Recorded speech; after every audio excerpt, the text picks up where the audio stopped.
Hello, my name's Kim. I'm from Future Cloud Accounting, and I'm going to talk you through creating a repeating sales invoice on Xero. So, a repeating sales invoice is fantastic for those subscription-based services, which are the same service and amount every single month. For example, monthly web hosting and support, which is the same each month based on the contract that you've agreed with your customer. So, Xero repeats the invoice on a monthly basis automatically and sends this to your customer at the same time. So there's no need for you to create it manually every single month. A fantastic feature to add to a repeating sales invoice is using a Go Cardless payment system. So Go Cardless is when you ask your customer to complete an online direct debit mandate. So you are able then to collect the Go Cardless payment directly from their bank account on the same day every single month. So how this works is once you've sent the invoice to your customer, or Xero has if it's on repeating, Go Cardless is activated on the due date.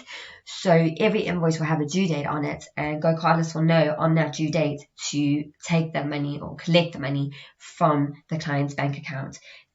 This is awesome for cash flow because you know the date that you're going to receive the cash. You're not chasing for it, so it saves you time as well.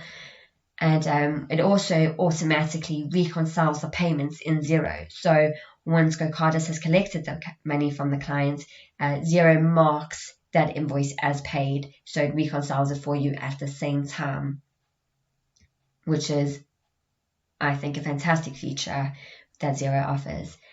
So I'm also assuming for the purposes of this video that you know how to create a sales invoice already. So we're going to go to the business tab, invoices. If you select the new invoice option, I'm just going to show you quickly how you would create a new repeating invoice from scratch, and then I'm going to show you how to copy a previous invoice and make that a repeating invoice. So this is just a general run through. So basically you can see the bottom half of the invoice here looks exactly the same as a normal invoice. You need to just fill in all the details, who you're invoicing to, their reference, and description, quantity, unit price, etc. The only part that is different is this darker grey section at the top. This is where you need to fill in the criteria for the repeating invoice, as in how often they need to repeat this transaction, what the date will be, your due date, if there is an end date, and whether you're going to approve for sending straight away or you'd rather approve and then have a look at it afterwards. So that's just a general rundown of what the template looks like. So if we go back to our sales overview, I'm going to take you to an invoice within our demo company that has been created. So you can see I've got a monthly support option here. So I know I can see that it's the same amount every single month. No one wants to go and create the same manual invoice every month when you can set up a repeating invoice to send to your customers. So if I select that invoice, if I go to the top right hand corner, there's an invoice option to repeat. So basically by selecting this repeat option, Xero is going to copy all this information for us, put it into the repeating template, and all we have to do is fill in the top half of the section. Xero also offers a fantastic feature where you can add in a placeholder.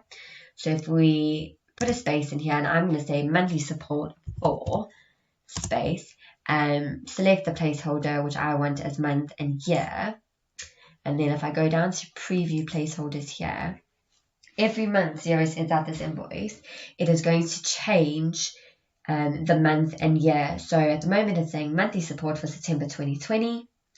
Next month when it goes out, it's going to say monthly support for October 2020. So by inserting that placeholder, Xero automatically knows that I want the month and year to display in the description.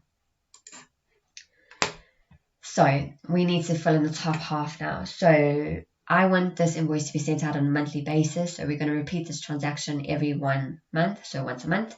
You can do this weekly if you invoice on a weekly basis, but I'm going to stick to months for now.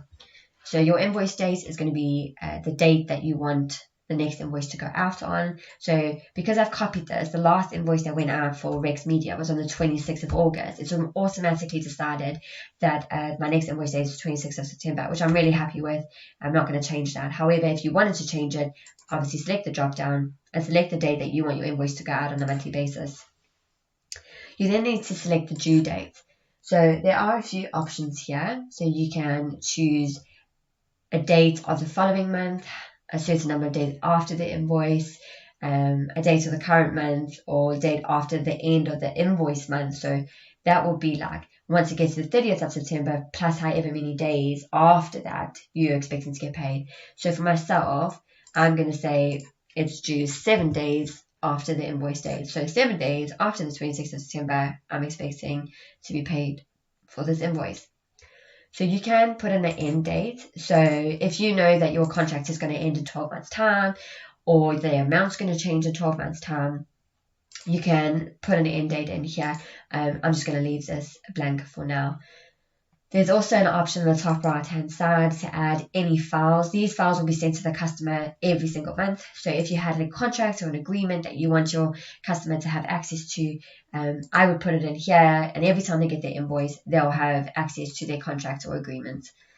So now we have 3 options along the bottom. So we can save as a draft. So what this means is Xero is going to create the invoice, but save it as a draft every month. So it's not going to automatically send it to your customer, and it's not going to automatically post it. So it means you're going to have to go in, look at it, approve it, and then send it to your customer. You can then just approve. What this means is it's going to be approved in Xero. So all you have to do from this point is send it to your customer. And then the last option is approve for sending. This is the option I would normally use, as it approves it. So it creates the invoice in Xero and it sends it to the customer on the same day, which is what I'm looking for. I think that's a great way to save time. And as long as you're happy with your original invoice, like everything on here is what you want to say, the rate's correct, this is a great option. So I'm happy with that. I'm going to say approve for sending, and I'm going to say save. It then comes up with a template that it's going to send to your customer. Just a basic email, one that's standardized within Xero. If you'd like this to be changed, there is a way to do this in settings, but give us a call and we'll talk you through that. There is a point here where it says view and pay your bill online. If you were collecting by direct debit, for example using Go Cardless, here it would say this will be collected from you on such and such date. So we're just going to say done. So that's going to email it to them and approve the invoice in Xero on the 26th of September. So under the repeating heading on the sales overview, we can see we've created a repeating invoice for Rex Media Group. It's going to repeat every month, and the next one to be sent out is the 26th of October, and it's told us that it's going to approve and send it straight away. And that's it. If you have any questions or I wasn't clear, please let us know. But otherwise, have a great day.